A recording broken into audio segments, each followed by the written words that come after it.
They said I'd never be rich selling shoes. They said dreams like mine belonged in basements, not boardrooms. That night I smiled through their laughter and memorized every word, every glance, every smirk across that polished table. Because sometimes the people who mock you the loudest aren't your enemies, they're your family. And sometimes the only way to silence them is not to argue, but to build something so undeniable that even their pride can't look away. That was the night I decided I'd make them eat their words one shoe at a time. The Bennett family dinners were never about warmth. They were performances, rehearsed smiles, expensive wine, the illusion of unity draped over decades of quiet resentment. My father, Harold Bennett, sat at the head of the table like a judge presiding over his favorite trial. My brother Evan played the golden heir, confident, loud, magnetic. And me, I was the misstep in their perfect lineage, the daughter who chose design over real business. The room shimmered with precision across the ornate plates and the tension between us. My mother Eleanor passed around the baked apple pie, smiling too tightly, as if sweetness could soften what was coming. I already knew the script. It never changed. Dinner wasn't about food, it was about hierarchy. So Clara, my father, began swirling his wine still, doing that little shoe thing. His tone stretched the word little until it snapped. Across the table, Evan chuckled. "You mean the hobby? Yeah, I saw her website. Cute stuff, sis. Handmade shoes for a handful of buyers. That's adorable." Laughter rolled around the table like a well-timed cue. Even Eleanor let out a small, nervous giggle, the kind that says, "Please don't make this worse." I sliced my pie steady, my fork scraping softly against porcelain. "It's not a hobby," I said. My voice was calm. I'd learned that silence, not shouting, often lands clean. "It's a brand." Evan leaned back, smirking. "A brand. You sell shoes from your apartment." Dad joined in his reflection, glinting in the wine glass. "Hard work's admirable, Clara, but there's a difference between a dream and a delusion. No one gets rich sewing shoes." I felt their words hit sharp, precise, meant to remind me where I stood. But I didn't flinch. I smiled instead. That same quiet smile I'd perfected years ago, small enough to seem harmless, strong enough to survive their pity. "Maybe," I said softly, "you just haven't found the right shoes yet." The laughter returned louder this time. Aunt Lorna, always eager to side with the powerful, tapped her glass. "She's got spirit, Harold. Maybe she'll surprise us all one day." My father chuckled. "Surprises don't pay bills, Lorna." I stared at the flicker of candlelight.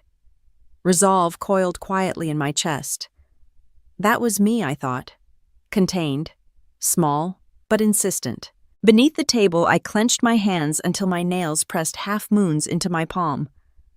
I'd learned long ago that showing pain only made them press harder. So I didn't. I let their scornful laughter become fuel, every word adding weight to the promise building quietly in my chest. "You know," Evan added between bites, "if you ever get tired of whatever that is, I could talk to my firm. Maybe they'd find you something stable." Stable. That word again. It followed me like a ghost. It meant predictable, safe, small. "I appreciate it," I said, "but I'm good where I am." Dad raised his eyebrows as if amused by my defiance. "Pride doesn't buy property, Clara. You can't build a future on fantasies." I met his gaze. For once I didn't look away. "Neither can you build it on fear." The table went quiet. The kind of silence that hums sharp and alive like a wire pulled too tight. Eleanor coughed, breaking it. "Let's just enjoy the meal," she murmured. But it was too late. The mask had slipped. For years I'd wanted to belong at that table, to be seen as more than the family disappointment, the daughter who refused to follow the script. But sitting there watching their smug smiles fade under their own arrogance, I realized something. I didn't need to belong there. I needed to build my own table. When dessert was cleared, my father leaned back smug. "You're smart, Clara. If you ever want to make real money, you know where to find me. Bennett Leatherworks still has your name on it if you're willing to work under someone who actually knows business." I looked at him, the man who built an empire just to watch it crumble under ego. "No thanks," I said. "I think I'll build something new. Something you can't take credit for." Evan laughed. "Selling shoes?" "Sure, sis. Call me when you've made your first million." I smiled without warmth again. "I will." They didn't know that I meant it. That night, as rain streaked across the car windows and the glow of the Bennett estate faded in my rearview mirror, I whispered the words out loud for the first time, "I'll show them." The radio hummed softly. My hands tightened on the wheel. Every insult replayed in my head, not as wounds, but as blueprints. Every laugh became a nail in the foundation of something they'd never understand, something that didn't need their approval to exist. When I reached my tiny apartment, the air was thick with work and polish. My workbench waited cluttered, imperfect, alive. I set my coat aside, tied my hair, and picked up a half-finished shoe. The stitching was uneven, the color off the form still rough.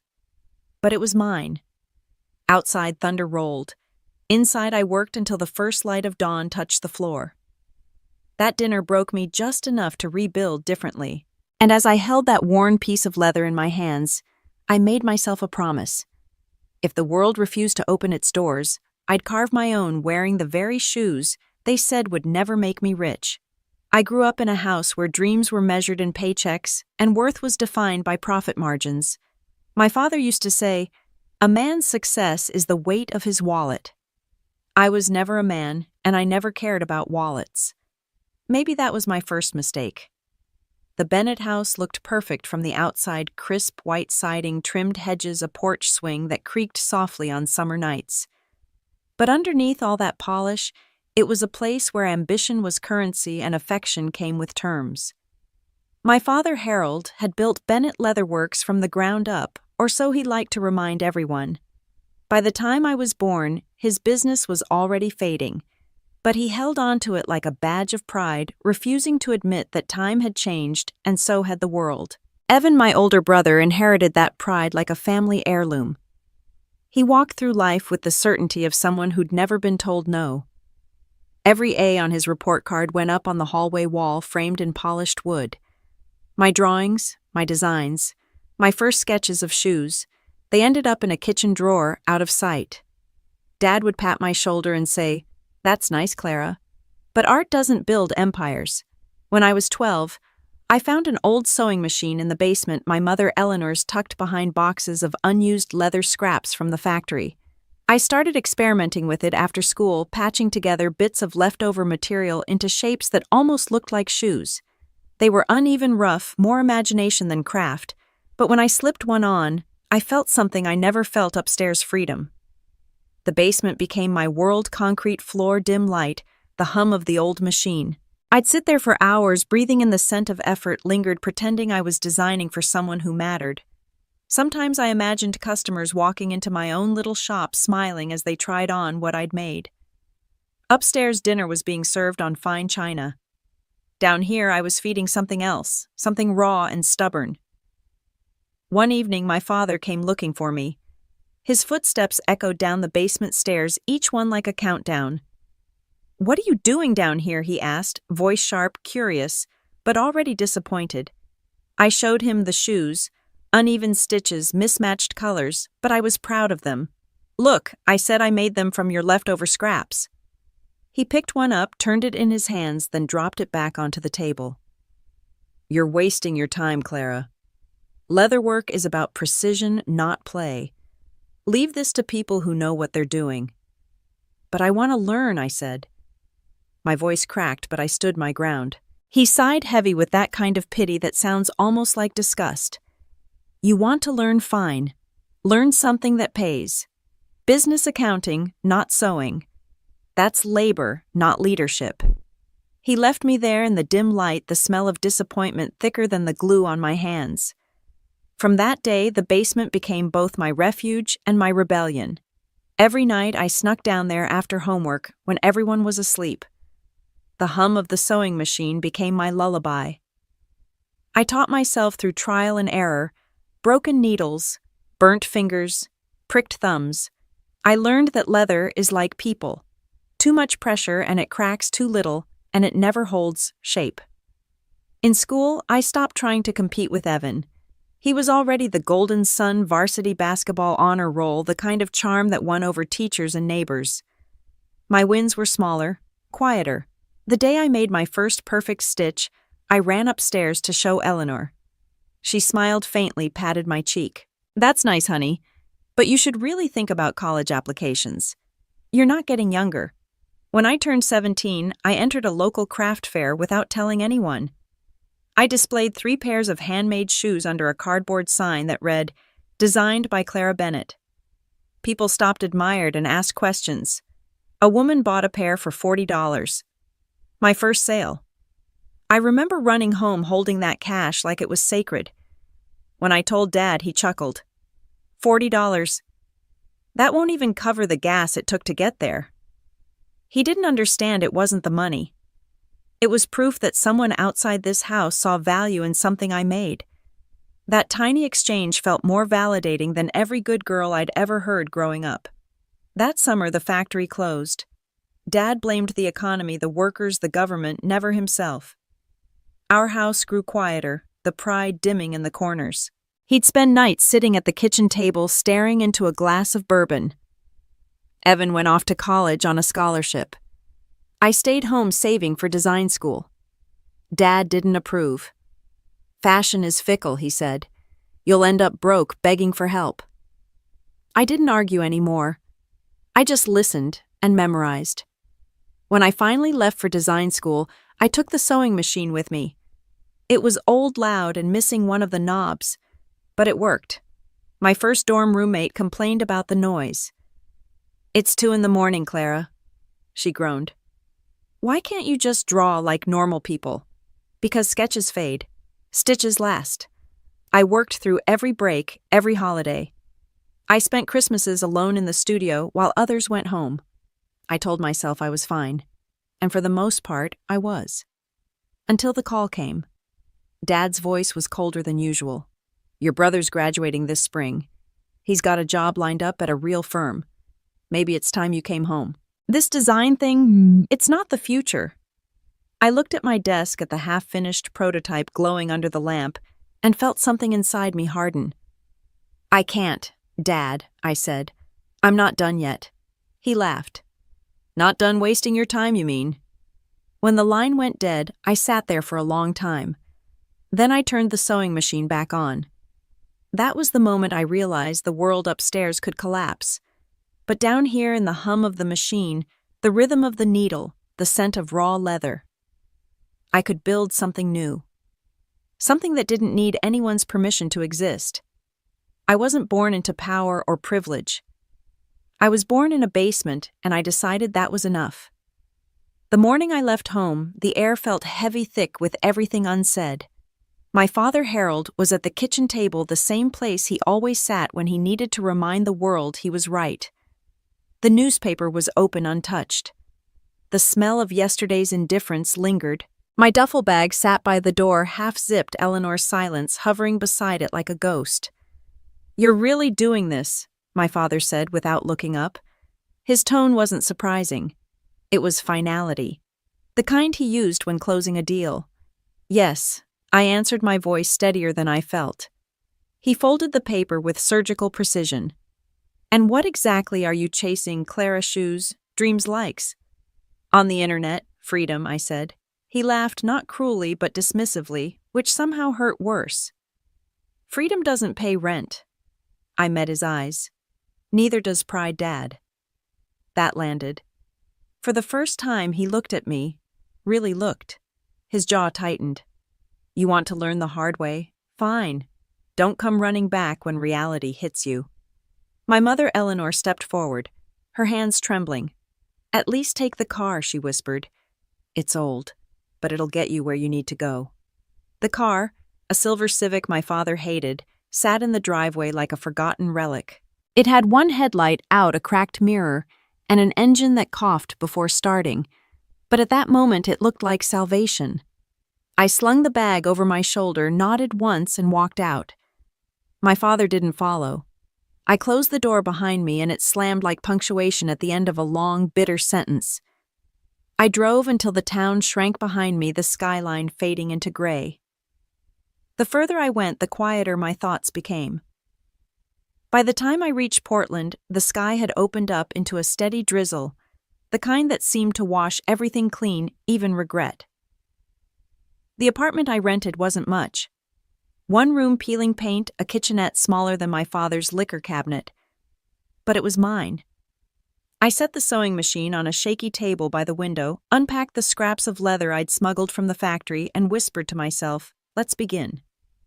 The first weeks were brutal. I worked the morning shift at a cafe scrubbing tables, forcing my lips into a practiced smile, my fingers aching from both coffee cups and stitches. At night, I'd sit by that window, the hum of traffic below the sharp tang of solvents, and hide thick in the air and sew until my eyes blurred. Sometimes I'd hold a finished shoe in my hand and wonder if I was insane. Who was I kidding, trying to build a life from something my family called a hobby? But then I'd slip my foot into the leather soft, imperfect alive, and I'd remember why I started. The first sale came by accident. I'd listed a pair of ankle boots on a small online marketplace priced low just to test the system. They sold in less than a day. $600. I stared at the notification on my cracked phone screen until it blurred. It wasn't the amount, it was the validation. Someone somewhere had seen my work and decided it was worth something. I didn't tell anyone. Not my parents, not even my roommate. I just kept working. There were nights when the power went out and I'd keep sewing by candlelight.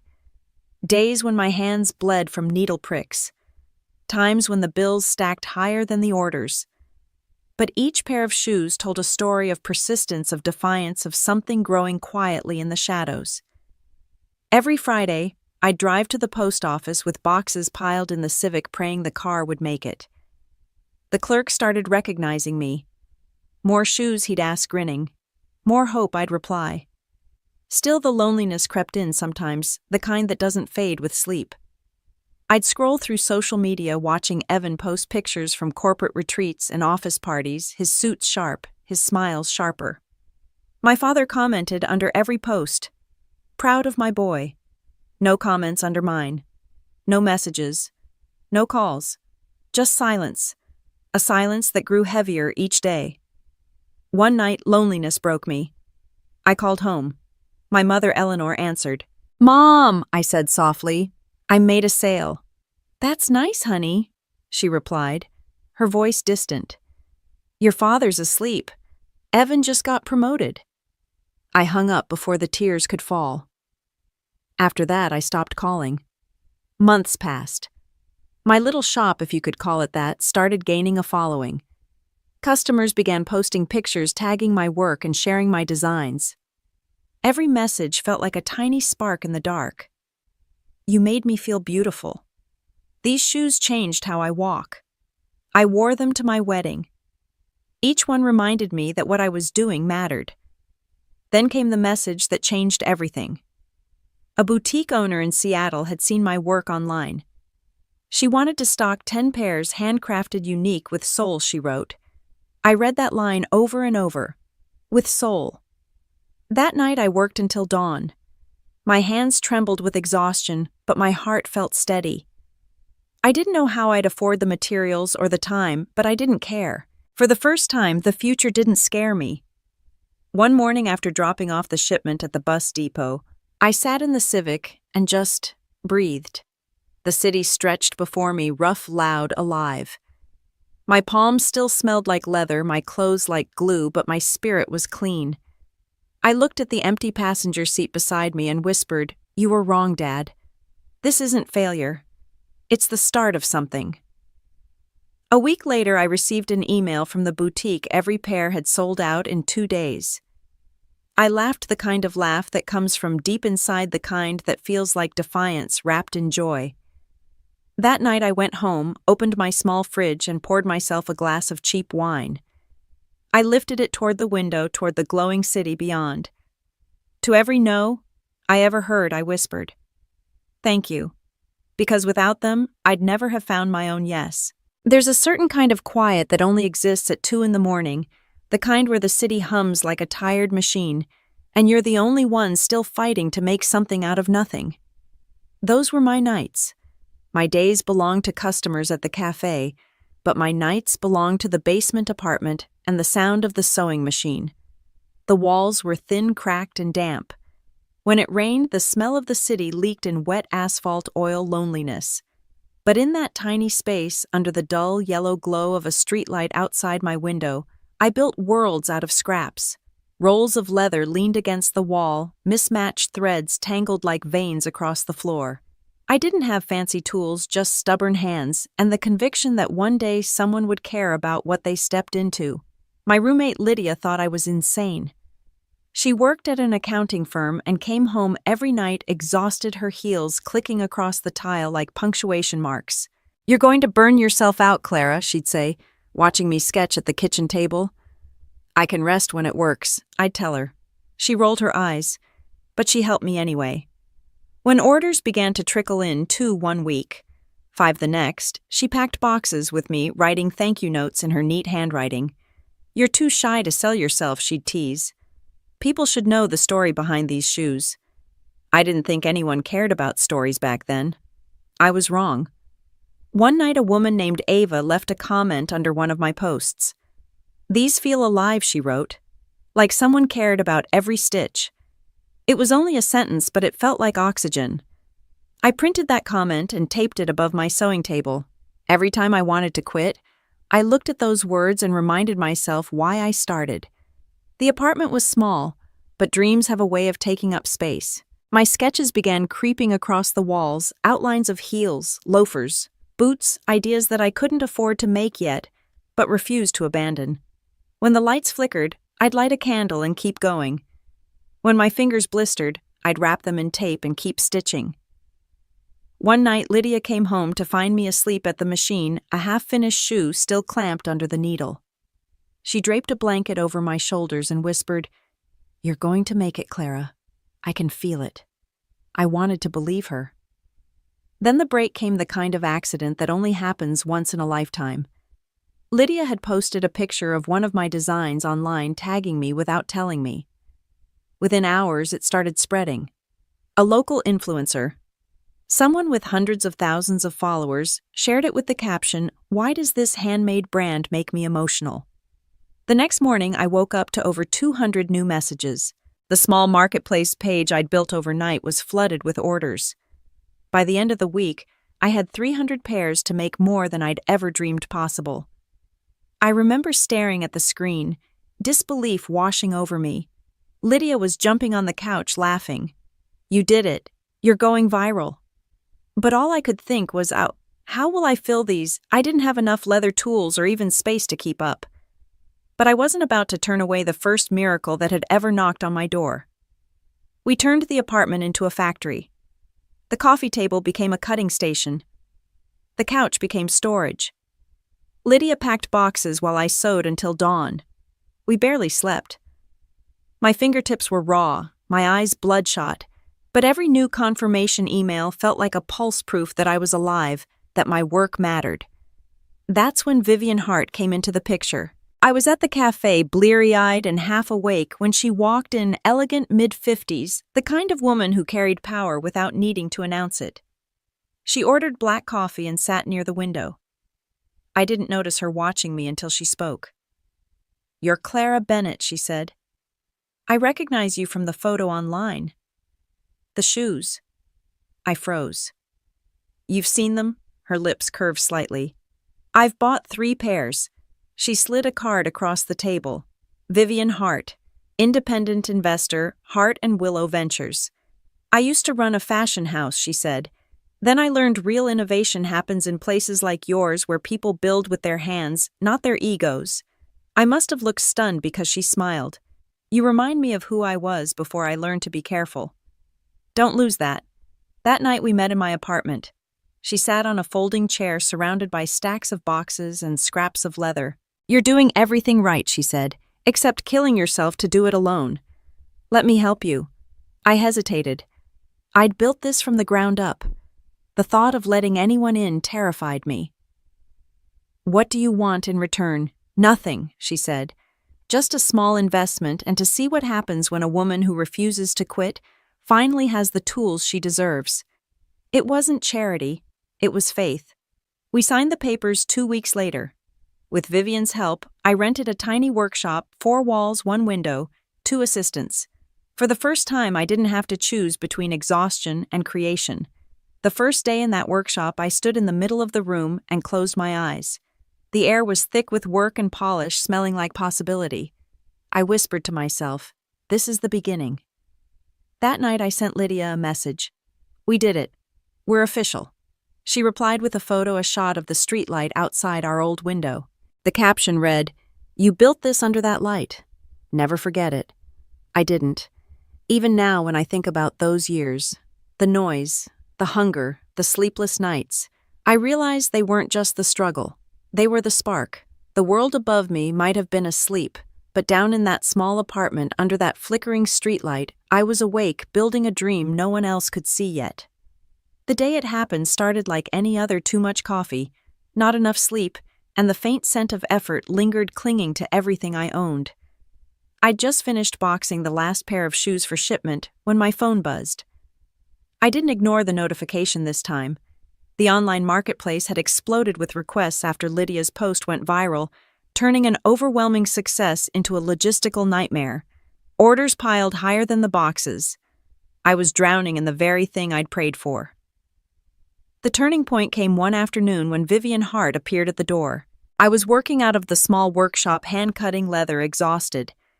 She didn't knock. She just stood there watching me work. Her voice, when she finally spoke, was calm and commanding. "You're Clara Bennett." I straightened slowly. "I am." "I'm Vivian Hart," she said, extending her hand. "Hart and Willow Ventures." I recognized the look of a woman who needs infrastructure more than sleep. I hesitated before shaking it. Her grip was firm, her eyes sharp, the kind of gaze that saw through people and into purpose. "I've been watching your rise," she said. "Your designs, your message, your resilience. You're what the industry pretends to celebrate but rarely supports." I didn't know what to say, so I gestured awkwardly toward the half-finished boots on my table. "This is what I do," I can see that she replied, walking around the room. "But you're burning yourself out trying to do everything alone." She stopped by the wall where I'd pinned sketches. "This one," she said. Pointing to a minimalist sandal design, "This could be a signature." "Do you have investors?" I laughed under my breath. "Investors? I barely have consistent electricity." Vivian smiled slightly. "Then maybe it's time you did." We met again later that week at a cafe downtown. She was early, of course. People like her always are. She had a folder already open when I arrived, spreadsheets, projected growth charts, cost breakdowns. "You have something rare," she said. "A brand with soul. People are craving authenticity and you're giving it to them." "I don't know how to run a company," I admitted. "Then learn," she said simply. "You don't have to do it alone. I'll mentor you, invest in your infrastructure, get you a proper workspace. You'll keep creative control. I only ask for a small equity share and the promise that you won't stop believing in yourself halfway through." It didn't sound like a deal. It sounded like a lifeline. By the end of the meeting, I was shaking her hand, my throat tight with gratitude. "Thank you," I whispered. "Don't thank me yet," she said. "Build something worthy of the faith I'm placing in you. Then we'll celebrate." The following month was a blur. With Vivian's help, I found a small brick and glass studio downtown, sunlight streaming through the windows, the air smelling of cedar and polish. For the first time, I could see my dream take physical form. A sign went up on the door, "Le Rêve Handmade." I stood in the center of the empty studio, clutching the signed agreement. This wasn't charity and it wasn't a bailout. This was a belief. All my life, I'd wanted someone to rescue me from the Bennett's judgment. But Vivian hadn't saved me. She'd simply seen the fortress I was already building and handed me a better foundation. The difference, the realization that my own effort was what earned this trust, was more validating than $1 million. The day we opened, Lydia brought flowers, wild sunflowers, from a roadside stand. "They suit you," she said, arranging them in an old glass jar. Stubborn. Beautiful. Hard to kill. Orders poured in faster than we could handle. The local press wrote about the woman who turned leather into luxury. I gave my first interview nervous but proud. When the journalist asked what inspired the name Le Rêve, I told her it means the dream, because that's all I had when I started. The article went viral again this time with a headline that made me cry from basement to boutique, the dream behind Le Rêve. I printed that headline and taped it next to Ava's comment on my wall. 2 reminders, the beginning and the spark that changed everything. But not everything was easy. For every success came new challenges, supply issues, delayed shipments, copycat brands, stealing my designs. I was learning that growth came with a price exhaustion doubt and a fear that I'd lose myself in the noise. One night after everyone had left, I sat in the darkened workshop, the hum of the city faint outside. I stared at my hands, cracked, tired, covered in ink and glue, and whispered, "Don't forget who you are." Vivian stopped by the next morning. She found me still there, sketchbook open. "Couldn't sleep?" she asked. "Can't stop," I admitted. She smiled knowingly. "Good. But remember, success without rest is just another kind of failure." Then she reached into her bag and handed me a small box. Inside was a gold pin shaped like a feather. It was my first company symbol, she said. It reminded me to stay light even when things got heavy. "You'll need it." I held it carefully, my throat tight. "Thank you." She nodded. "Now go make something that lasts." I pinned the feather above my work table that night. The city lights flickered through the window, glinting off the gold. Reflections trembled across the rim of the glass. That was the first time I let myself believe I wasn't just surviving anymore. I was beginning. The spark had caught, and this time, I wasn't afraid of the fire. It had been almost 3 years since I walked out of my parents' house with a duffel bag and a dream. 3 years since my father's words, "Selling shoes will never make you rich," became the voice that pushed me through every sleepless night. And now I had everything I'd once prayed for: a thriving business, loyal customers, and a team that believed in what we were building. But when I went home for dinner that winter, I made sure to drive the same battered Civic that coughed smoke every time it started. Clara, my mother. Eleanor said when she opened the door, her tone equal parts surprise and caution. The smell of baked apples drifted from the kitchen. "We didn't think you'd make it." I smiled without warmth, politely. "It gets me where I need to go." The laughter rolled across the room, practiced and sharp. I'd learned long ago that silence was my best shield. Dinner was always the same: roasted chicken, apple pie, and conversation that felt more like performance than warmth. Evan talked about corporate takeovers and vacation homes. My father boasted about his investments. Every time I opened my mouth, someone interrupted. So Clara, Aunt Lorna, finally said, her voice dripping with curiosity, "Are you still making those little shoes in your workshop?" I set down my fork slowly. "Yes," I said. "Actually, we just expanded. We're opening a second studio soon." The silence that followed was thin and brief. "That's nice, dear," Lorna said, waving a dismissive hand. "But do you ever think about something more stable? A real career?" Evan chuckled. "You should come work for me, Clara. We always need people who understand retail." The insult was routine, but tonight it felt different. I glanced at the silver Civic in the driveway in my mind's eye. They still saw the car. They didn't see the woman who chose to drive it. I felt a strange, quiet triumph, a form of imposter peace. I was sitting there, a millionaire, letting them believe I was still their failure, and their smug certainty was my private fortress. I smiled without warmth, nodding. Maybe someday. When dessert came, my father lifted his glass. "To success," he said, his voice firm and sure. "May we all continue to make choices that bring pride to this family." Everyone raised their glasses. Everyone except me. That night, as I drove back to the city, the cold air bit through my coat, but a pulse of heat under calm began to build in my chest. It wasn't anger, not anymore. It was resolved. I whispered to the empty car, "You'll see. One day, you'll all see." The following months blurred into long hours and quiet triumphs. Le Rêve was thriving. Fashion editors began reaching out. Celebrities wore our designs. But I stayed quiet. I let the brand speak louder than my name. One afternoon, Vivian stopped by the studio. She leaned against the counter watching as I oversaw the new line, soft leathers in muted tones, minimalist elegant. "You're hiding, you know," she said. I looked up from my sketchbook.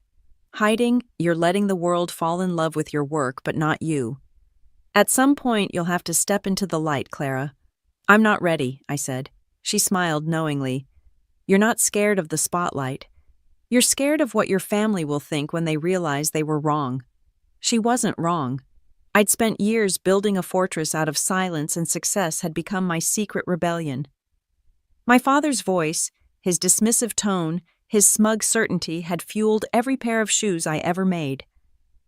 And I wasn't ready to give up the satisfaction of knowing he still thought I was struggling.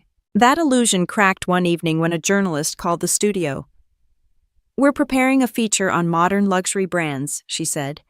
"Your name came up more than once. Would you be open to an interview?" My heart stuttered. Modern luxury. It sounded foreign. Dangerous. "I'll think about it," I said. But that night, lying in bed, I imagined my father's face reading my name in print, and I knew I wasn't ready to let him see it. Not yet. So I turned it down. Again and again I declined features, deflected interviews, and let the work speak for itself. Until one call I couldn't ignore. It came from Harper's Luxe, a top fashion magazine. The editor herself, poised, polished, and unrelenting. "Clara, we're running a cover story on independent women redefining the luxury market," she said. "We want you." My mouth went dry. The cover? Yes. "You're not just a designer anymore. You're a symbol of authenticity in a world obsessed with excess. People want to know who you are." The next morning I told Vivian. She grinned. "Well, it's about time. You can't hide forever." The photo shoot was surreal, flashes of light makeup brushes, assistants whispering, "She's incredible." When they showed me the proof, I barely recognized myself. Not because of the makeup or lighting, but because for the first time my reflection no longer waited for approval. The issue dropped 2 weeks later. My phone didn't stop buzzing. Friends, colleagues, even old customers flooded my inbox. One message stood out, though. From Evan.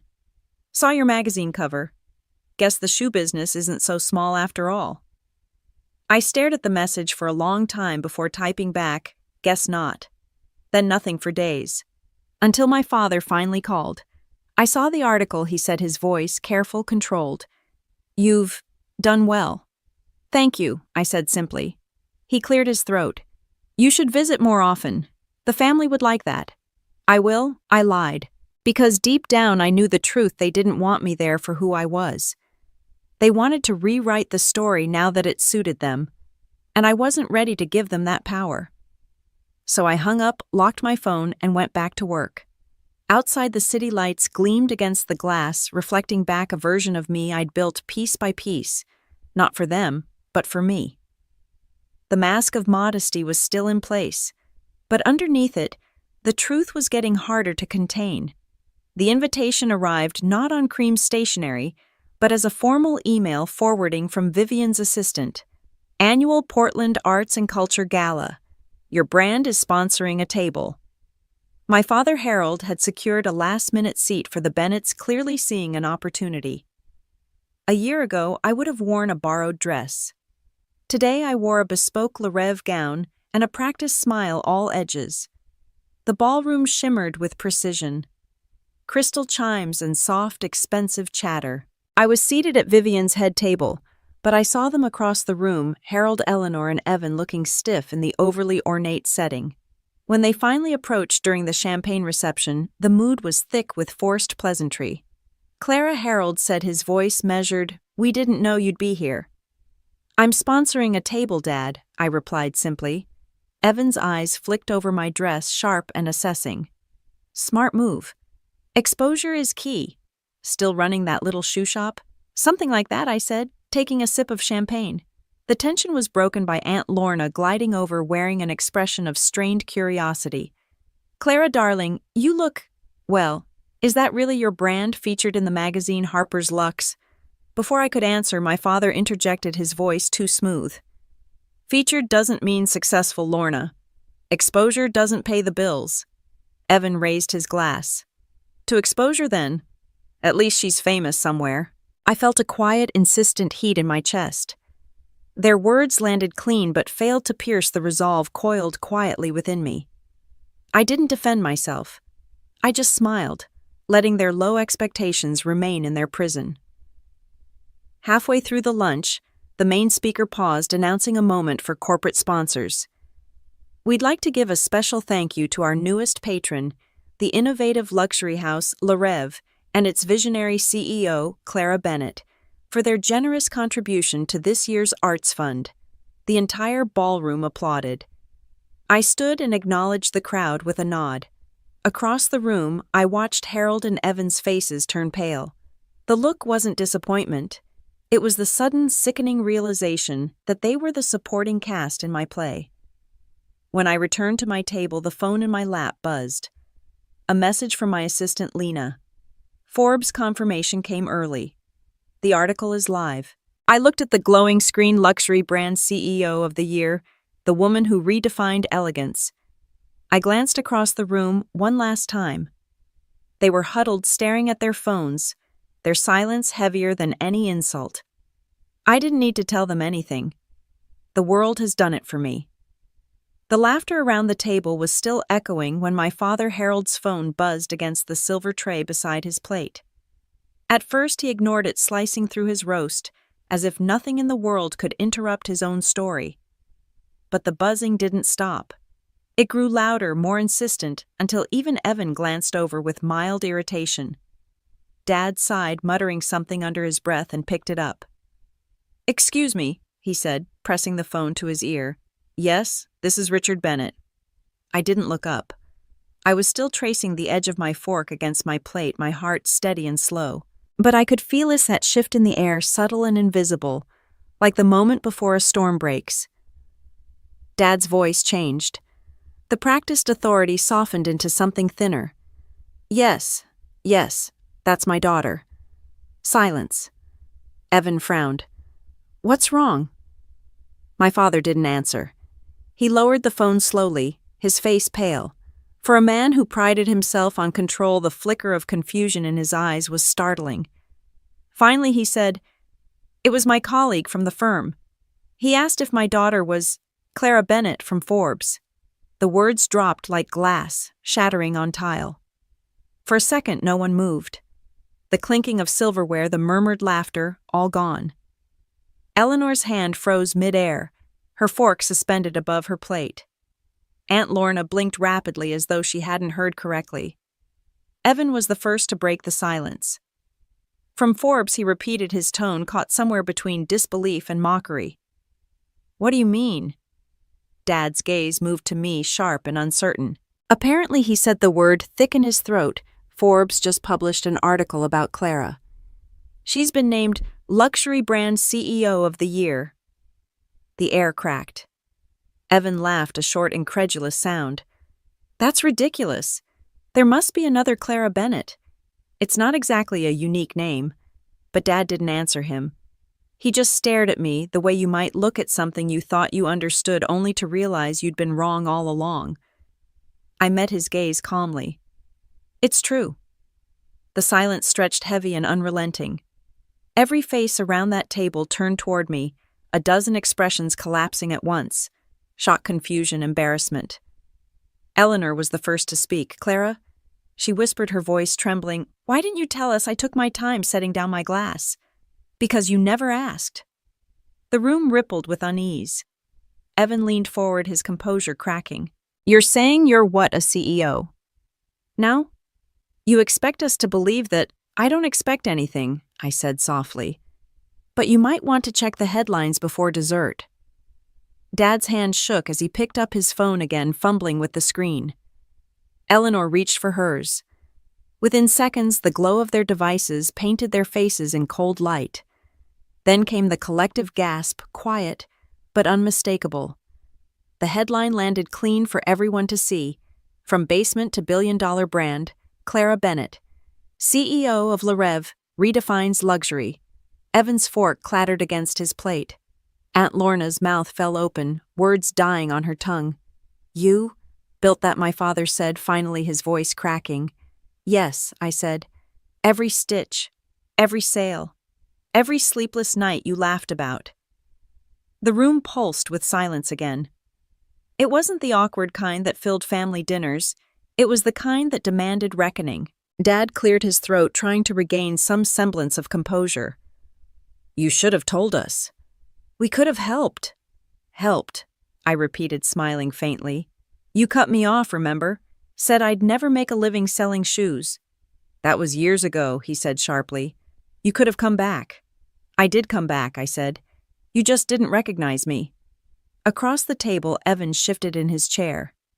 The smugness that usually lived in his eyes was gone, replaced with something smaller. So all this time you've been, what? Keeping it from us. Let us think you were struggling. Yes, I said. It was easier that way. The tension broke like a dam.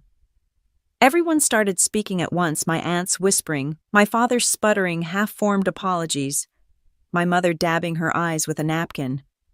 Then just as suddenly, a waiter appeared, the same man who had been quietly serving dishes all evening.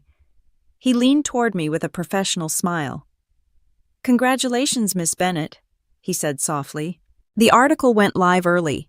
The hotel staff sends their regards. The room froze again. My father turned sharply. Miss Bennett. The waiter nodded. Of course.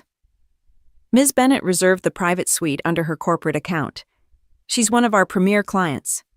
My father's face was drained of color. The waiter refilled my glass, bowed politely, and left as quietly as he'd come. I lifted the glass slowly, the bubbles rising to the surface like a quiet celebration. To my family, I said, and to new beginnings. No one spoke. Eleanor's voice trembled. Clara, we didn't know, I know. I said, my tone even. You never wanted to know. Evan swallowed hard. So what now? You just get to sit there and gloat. I looked at him, my golden brother, the pride of the family, and felt something unexpected pity. No, I said softly. I don't need to gloat. The truth already did that for me. He opened his mouth to respond, but the words never came. Around us, the air felt charged electric. Years of dismissal, mockery, and condescension hung in that room like smoke, and for the first time they were choking on it instead of me. My father finally spoke, his voice brittle. Clara, I'm proud of you. The words sounded foreign, almost painful for him to say. I smiled, not out of cruelty, but closure. Thank you, Dad. But we both knew it was too late. The light spilled across the table, catching the faint shimmer of my wine glass. Reflections trembled across the rim.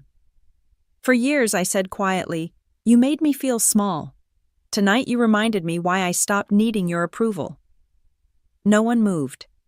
The house, once filled with chatter and superiority, was finally silent.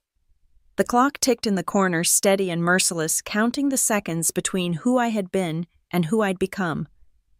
And for the first time in my life, the noise inside me finally stilled. It was beautiful. The moment the waiter left, the silence stretched so thick, it felt like we were all drowning in it. No one touched their food. No one moved. The laughter that had filled the room minutes before had vanished, leaving only the faint clink of the chandelier above us swaying slightly, as if the air itself had shifted. My father, Harold, was the first to break. Clara, he said slowly, his voice trembling around the edges. You could have told us. You didn't have to let us find out like this.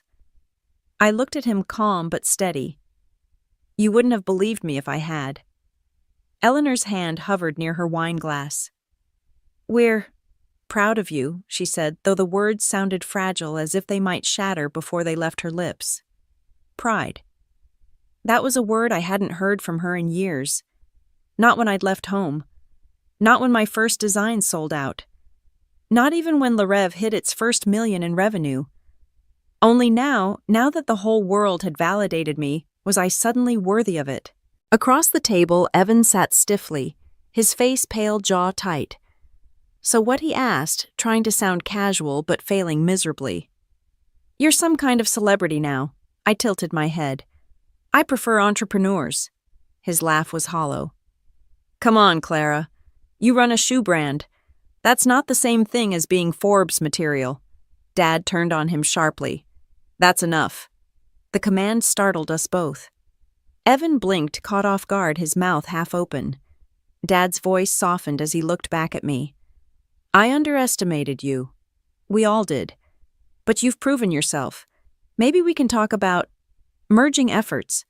There's room for family collaboration in business. There it was. The pivot.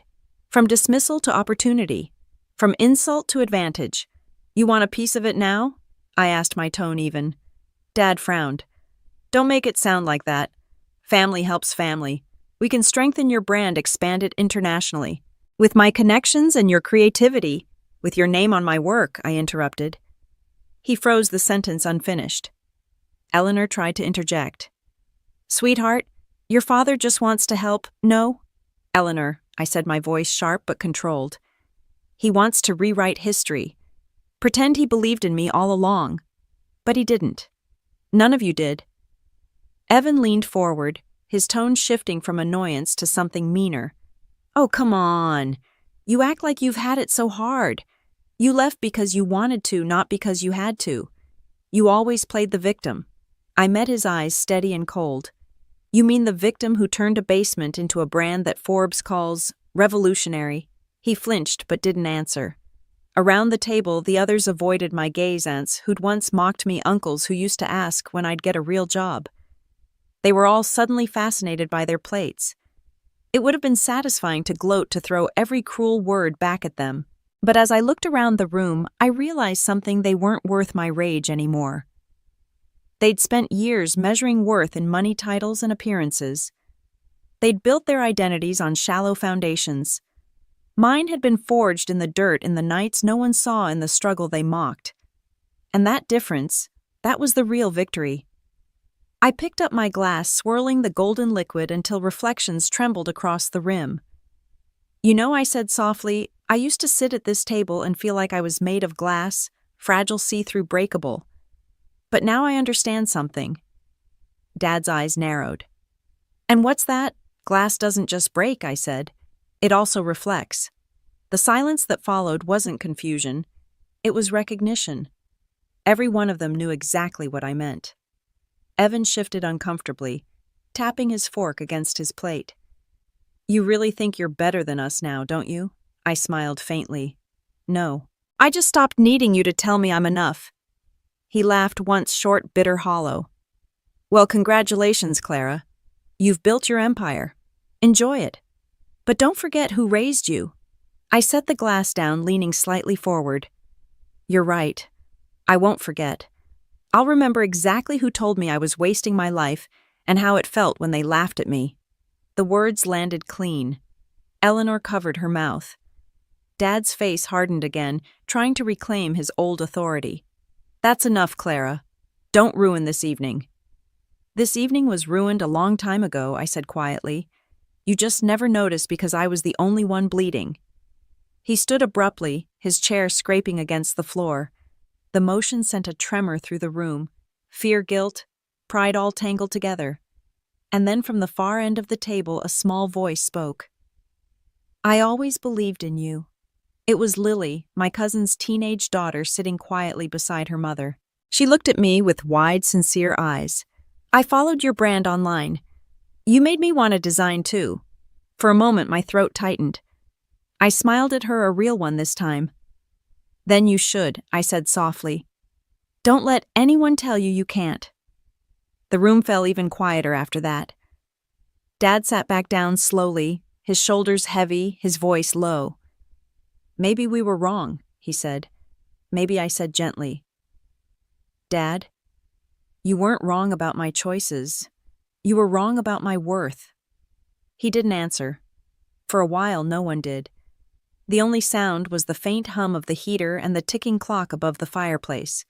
Then I stood, smoothing my jacket. Thank you for dinner, I said. It was enlightening. Eleanor's eyes glistened. Clara, please. I shook my head. Don't worry. I'll see you again soon. Maybe next Christmas. Maybe at the next feature launch. Evan scoffed quietly. You think you're too good for us now? No, I said, pausing at the doorway. I just finally know I never needed your permission to be great. I left before anyone could respond.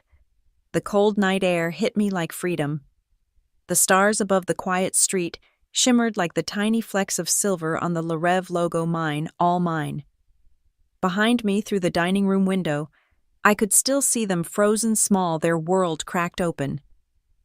I climbed into the old Civic, the engine coughing once before humming to life, and smiled to myself. They had finally seen me. But the best part, they couldn't unsee it now. By the time I stepped outside, the night had deepened into that velvet darkness that only winter brings, the kind that makes every sound sharper. The house behind me glowed warm, but I didn't look back. My heels clicked softly against the stone walkway as I headed toward my car, the old Civic that had carried me through every season of struggle. My phone buzzed as I reached for the door handle. I glanced down a new notification. Forbes. Inside the mind of Clara Bennett, the woman who redefined luxury. Below it, a flood of messages, journalists requesting interviews, brand collaborations, congratulatory notes from designers who once ignored my emails. I scrolled through them briefly, then locked the screen and slipped the phone back into my pocket. I didn't need the validation anymore. The world finally knew. The next morning, the story was everywhere. My name on headlines, my face in glossy spreads, my designs photographed in immaculate detail. Larev had become the name everyone was suddenly trying to pronounce correctly. At the studio, my staff buzzed with excitement. Clara, did you see Vogue's tweet? One of them shouted. They called you the future of American design. I smiled without warmth, faintly. Then I guess the future's finally here. Vivian arrived not long after, her usual calm wrapped around her like silk. Well, she said, setting her bag down, looks like you've made quite the impression. I laughed softly. You told me I'd have to step into the light eventually. I did, she said, eyes glinting. I just didn't expect you to blind them all at once. Her words lingered in the air, pride mixed with something gentler, something that felt like love. But even as the world celebrated, I couldn't stop thinking about last night, the stunned faces, the half-hearted apologies, the silence that fell over that dinner table like a shroud. It should have felt satisfying. Instead, I felt something closer to grief. They hadn't just doubted me, they'd erased me. And now that they couldn't anymore, they were scrambling to rewrite the story. By noon, the first message came. Harold, your article looks incredible. We're proud of you. Let's talk soon. Then another, Eleanor. The neighbors have been calling all morning. Everyone's amazed. We want to celebrate with you this weekend. Dinner again. And finally, the one I expected but dreaded the most. Evan. Guess I underestimated you. Let's talk about partnership. We could do something powerful together. Family brand meets the global market. Call me. I stared at the texts for a long moment, then typed a single reply to all three. I'm busy. Maybe later. Then I turned the phone off. The rest of the day passed in a blur, meetings, phone calls, endless congratulations. By evening, I sat alone in my office, the city lights glowing against the tall windows. The skyline stretched endlessly, glittering like the promise of everything I'd once been told I couldn't have. Vivian knocked lightly before entering. You're still here, she said. I nodded, couldn't leave. It feels strange to stop. She studied me for a moment before sitting across from me. You did what few ever do. You built something that outgrew the people who tried to contain you. I thought it would feel different, I admitted. Like victory. It is victory, she said softly. But the sweetest kind of revenge isn't loud, Clara. It's quiet. It's when your silence says everything they refuse to hear. Her words hit sharp and I felt my throat tighten. Do you think they'll ever really see me for who I am? Vivian smiled faintly.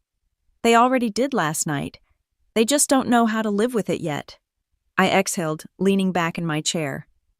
I didn't do it to prove them wrong, I said. At least not anymore. I know, she said. You did it to prove yourself right. For a moment, the only sound was the hum of the city below. Then quietly, Vivian reached into her bag and placed a small wrapped box on the desk. "What's this?" I asked. "An anniversary gift," she said. 5 years since you started Le Rêve." I smiled. "You remembered?" "Of course," she said. "I was there when you had nothing but sketches and faith." I unwrapped the box carefully. Inside was a silver key, sleek and simple. "To your new headquarters," she said. "Downtown. Triple the space. It's time you stopped thinking small." The weight of it in my palm felt symbolic, a physical reminder of how far I'd come. "Vivian, thank you." She stood straightening her coat. "Don't thank me. Just keep building. That's how you honor the journey." When she left, I sat there in the quiet, the key gleaming in my hand. The city outside was alive, people rushing home, lights flickering in office towers, taxis threading through the streets. I could almost see my reflection in the glass. The girl who once sewed shoes under a single streetlight, and the woman whose reflection no longer waited for approval. Same hands, different world. I drove home late that night, exhaustion setting in only after the adrenaline wore off. My phone buzzed again, another text, this one from a number I didn't recognize. "Lily. They're talking about you on TV. Even Dad can't stop watching. He looks like he swallowed a lemon." I smiled. "My young cousin. Thanks for telling me," I wrote back. "How's your design sketch coming along?" Her reply came seconds later. "Almost done. I'm naming it the Clara Boot." I laughed quietly alone in the car and felt a stillness settle in my core. By the next morning, I was everywhere. News outlets, interviews, even talk shows wanted me. My assistant burst into my office breathless. CNN just called.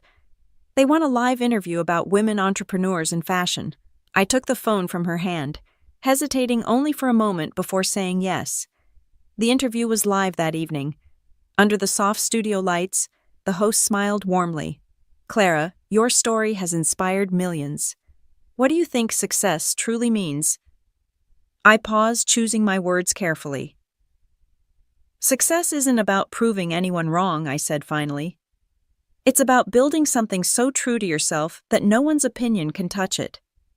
When I was younger, I thought revenge would be the victory. But now I know release is. When the segment aired, the internet exploded with messages of support. The Clara effect began trending. Brands I'd admired for years reached out for collaborations. And yet, in the midst of it all, I couldn't shake one thought: my family was watching. That night, my phone buzzed again, this time a voicemail from my father, Harold Bennett. I almost didn't listen, but curiosity won. "Clara," his voice said, rougher than I remembered. "I saw your interview. You sounded strong. You've built something incredible. I'm sorry I didn't see it sooner." There was a long pause, then quieter. "You were right about everything." The message ended there.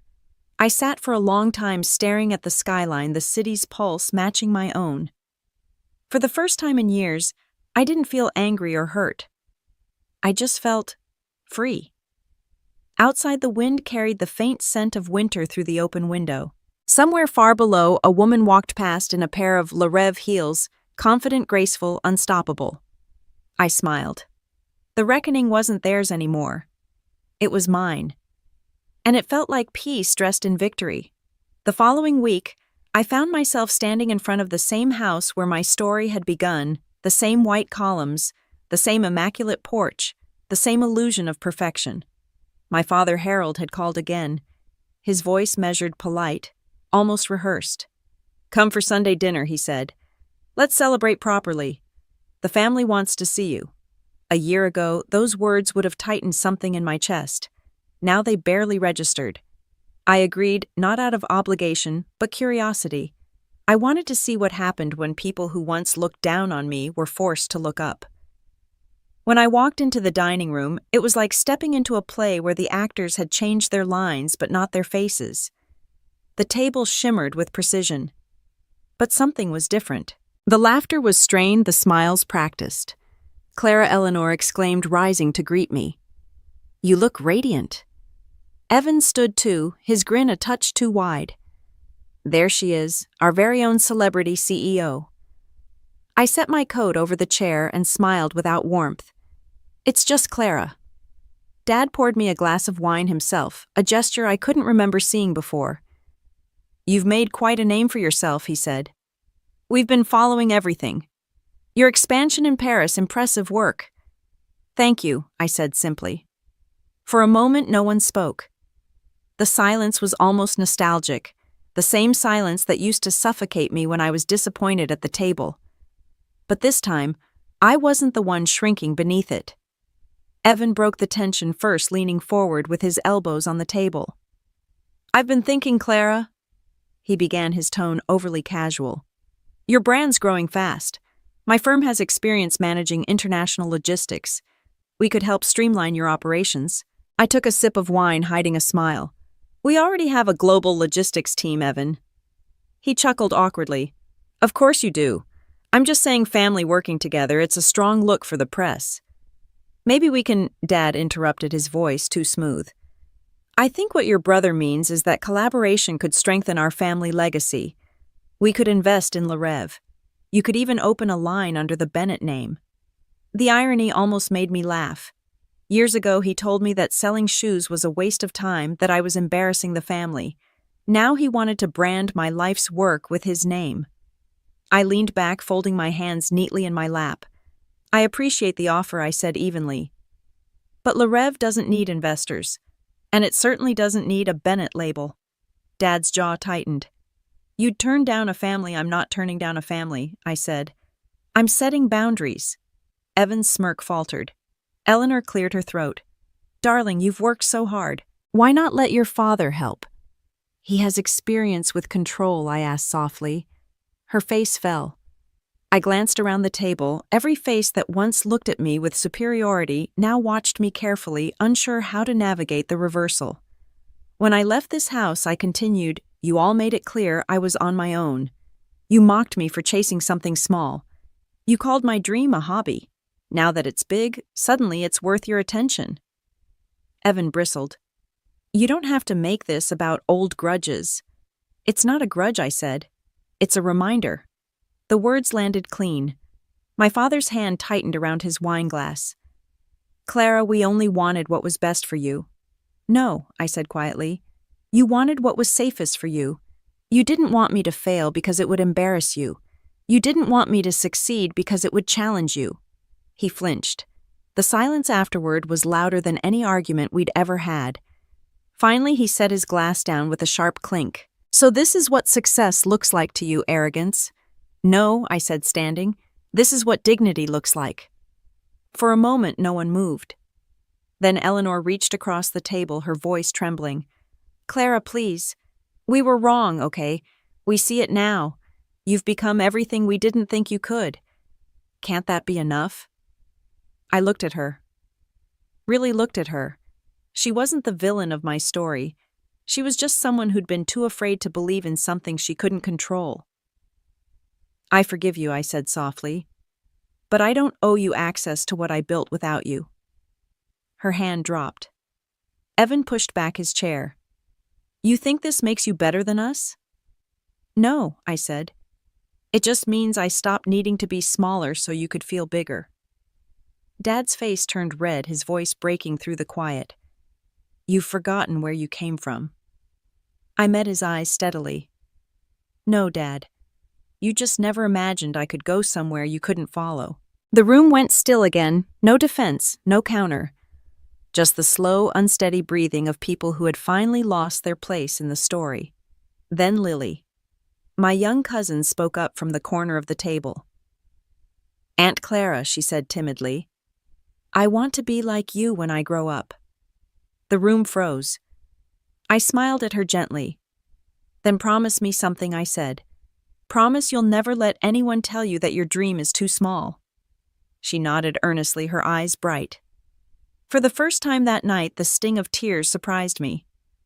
I turned back to my father. You once told me I'd never be rich selling shoes, I said. You were right because I wasn't selling shoes. I was building something no one in this house could see freedom. His mouth opened, then closed again. I reached for my coat. I should go. Early flight tomorrow. Paris collection. No one stopped me. Not this time. As I walked out, I paused by the doorway. The light spilled across the table, catching the rim of my wine glass left half full. You know, I said softly, the funny thing about glass ceilings, they look just like dinner tables from below. The door closed behind me before anyone could reply. Outside, the night air was crisp, carrying the faint scent of apple pie and something bittersweet like endings that had taken too long to arrive. I stood by my car for a moment, staring up at the sky. The same stars I'd once wished on now shimmered like old friends. When I started the engine, the reflection of the house glowed in my rearview mirror, smaller, dimmer, just a memory. The tables had finally turned. And this time, I was the one who got to walk away first. The plane touched down in Paris, just as the sun began to rise over the Seine, spilling pale gold light across the clouds. From my window seat, the city shimmered like something out of a dream, old and new history and ambition intertwined. It had been years since I'd first imagined this moment, and yet now that it was here, it wasn't victory, it was release. When I stepped off the plane, my team was waiting, cameras, reporters, a few familiar faces from Le Rêve, Paris. They cheered as I walked through the terminal, the sound echoing softly against the marble walls. "Clara Bennett," someone shouted. "How does it feel to lead the most influential luxury brand of the year?" I smiled without warmth, politely. "It feels like we're just getting started." Later, standing inside the new flagship boutique, I let my hand brush across the rows of shoes displayed beneath soft, golden lights. The leather was smooth, the designs elegant, a far cry from the scraps of fabric I used to sew in a cramped studio. I could still remember the scent of effort, the sting of exhaustion, the hunger that wasn't just for food but for recognition. Now the same hands that once trembled over a broken sewing machine were signing international contracts. Vivian arrived mid-morning, her usual calm radiating warmth. "The press conference starts at 10, she said. "You ready?" I turned toward the mirror, adjusting my blazer. "For once," I said with a genuine smile, "I think I am." When I stepped onto the small stage inside the boutique, flashbulbs flared and murmurs rippled through the crowd. Cameras clicked, capturing every gesture, every breath. 5 years ago, I began, my voice steady. I was stitching prototypes in a basement, selling shoes out of my car, and living off instant noodles. Everyone told me it wouldn't work, that no one wanted luxury from someone who looked like me, who started with nothing. But here's the truth. Luxury isn't about where you come from.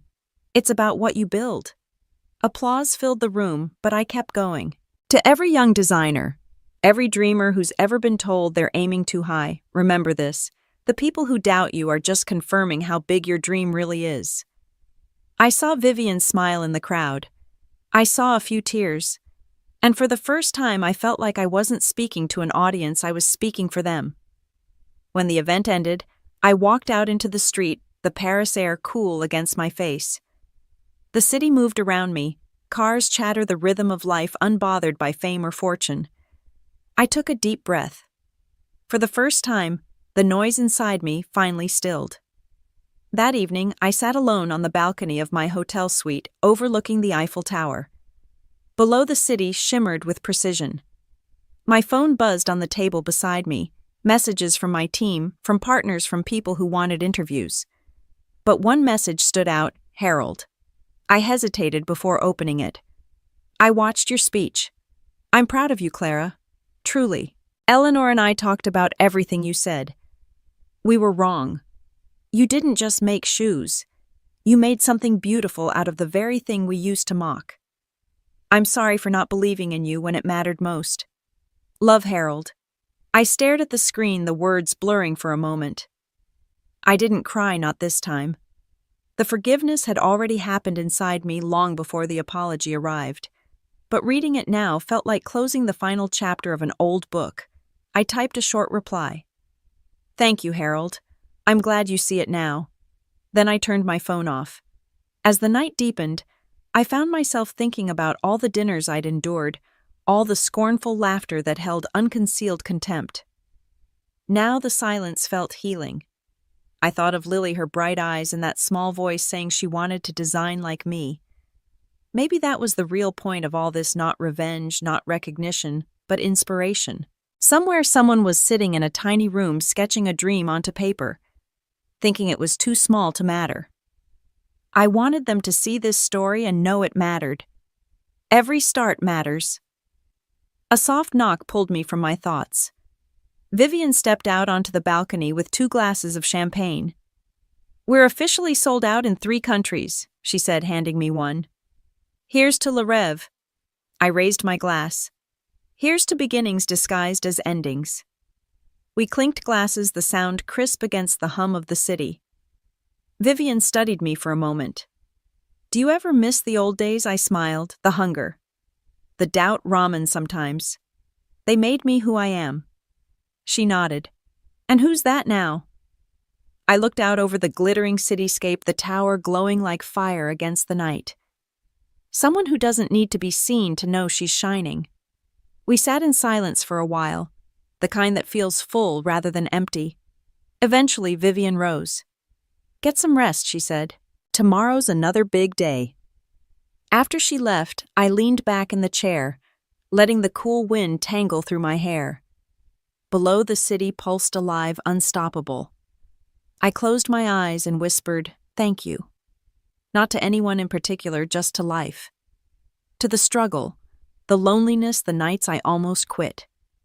To every no that made the yes mean something.